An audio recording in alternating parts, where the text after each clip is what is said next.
Update 4.6 with Al Sudan, the Xbox crashing bug, and Battlefest, the mini chapter coming in between chapters 4 and 5, alongside some data mining on the content coming during Battlefest in chapter 5. This is your week on the Battlefield.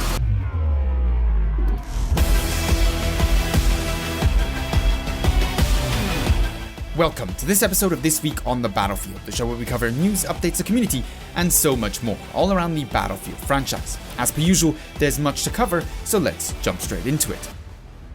This week's main piece of news is, of course, Update 4.6, finally delivering the full version of Al Sudan, content for the coming weeks in form of new weapons and Operation Underground, as well as improvements to communication on health, ammo, and repair related matters, and a whole lot of bug fixes. If you want the full details on the patch and all the notable changes it includes, feel free to check out my video covering Update 4.6 in full detail. I have it linked in the usual places. In terms of our weekly playlist, we currently have one focused on, unsurprisingly, Al Sudan, with a round of Conquest being followed by 2 rounds of Breakthrough with alternating roles as attacking or defending team. Update 4.6, regrettably however, also brought us some new bugs, most notably one affecting Xbox players, where players will get disconnected from the game if they press the Xbox One button during a round. So if you've been having crashes out of the games lately over on Xbox, this is likely the reason, and while DICE is already testing a fix for the issue and is hoping to deploy a hotfix with it as soon as possible, this likely won't happen until sometime mid next week, if you ask me personally. Further to that, we have a reinforcements vehicle issue over on Al Sudan, where they are apparently not correctly configured and thus aren't working as intended. However, we have no news yet on when to expect that to be fixed. More information on bugs and issues can, of course, always be found over on the Battlefield 5 Trello board, so I'll have that linked down below in the description. This week, alongside the good news with Update 4.6, sadly also saw some bad news on Private Games, Firestorm respawning, and looting improvements there too. Now, while Private Games isn't cancelled, it has been delayed to Chapter 5 with more details to follow on the specific release date and specific features to expect on release. The Firestorm respawn system and looting improvements, on the other hand, have so far been put on hold. While they were set to come with Chapter 4, they are currently not being worked on and will be reconsidered once the base multiplayer experience is in a better condition, and then either cancelled or once again worked on and eventually make it to the game. Now, definitely I don't expect these improvements anytime soon, if eventually at all. Sadly, this is simply bad news for those loyal Firestorm players out there.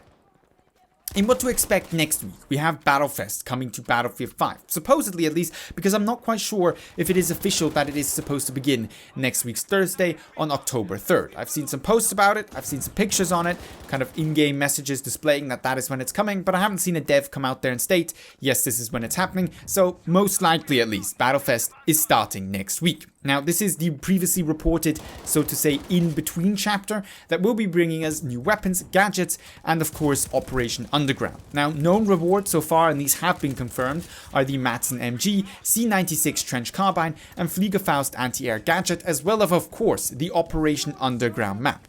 Now, whether that is coming right at the beginning of the chapter, as initially believed from data mining regarding the order of the weekly missions, or if this is coming later in October, is yet to be confirmed. But if DICE really wants to score a home run here, October 3rd, they'll be bringing us Operation Underground. Further to that, we have the long promised and yet to be delivered, something that applies to most things DICE says these days, letter from the front that should hopefully finally see the light of day next week. This is of course the second in the series of these letters and is set to address, if I remember correctly, some issues on Private Games and when to expect it, as well as some more details on it specifically, as well as some of the content coming up not only in the in-between Battlefest chapter, but also some first details possibly on Chapter 5. I expect that to come out, let's say, somewhere towards the beginning of next week, with of course Operation Underground and all the Battlefest festivities starting off towards Thursday and the end of the week. Then in some data mining goodness, because what will be an episode of This Week on the Battlefield without a little bit of temporyal information. We've got some new weapons that have been found in the game files, the M1903A3 Springfield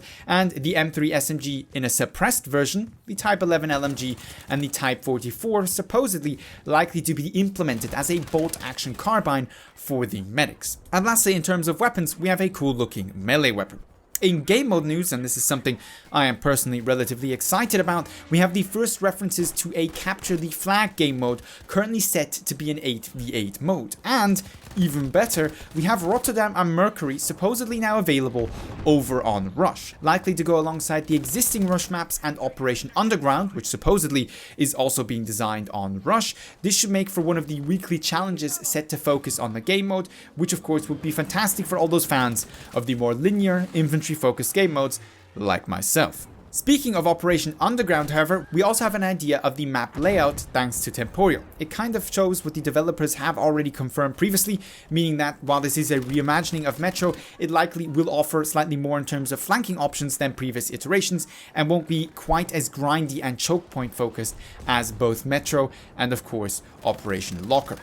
Lastly, we have two new unreleased common weapon sets currently not with specific names, and given how they look, likely these are focused on the holiday season, but as per usual, I'm sharing them with you now so you can know I knew it once they come out.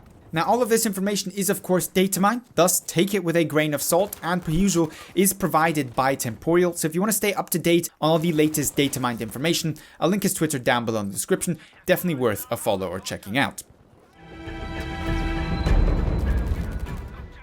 Over in community news, for once there's a little bit of positive to report, because not only with the exception of the Xbox players has update 4.6 gone relatively smoothly, but Al Sudan is a relatively popular addition to the map pool, at least so far. That's not really a surprise given that it is a large classic battlefield map offering a variety of combat distances with infantry, ground and air combat, really the full battlefield experience in many ways, and we have somewhat been lacking that type of gameplay recently with mostly close quarter focused infantry experiences being added to the game.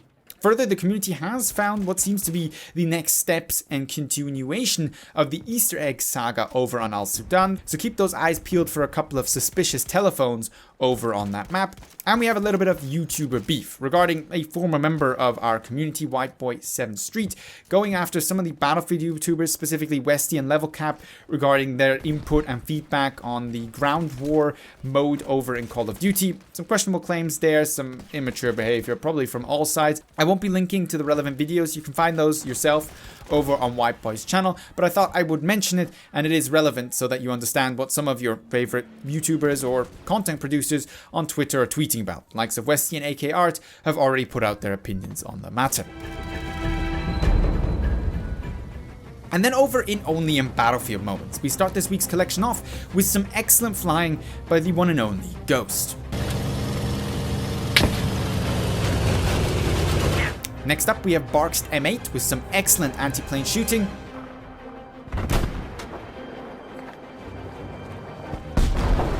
Quick this week on the show with what I consider to be the absolute impossible.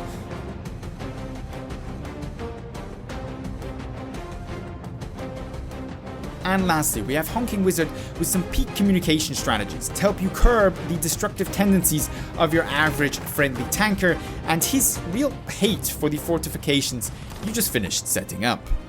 Good job. Objective Leeks is now ours.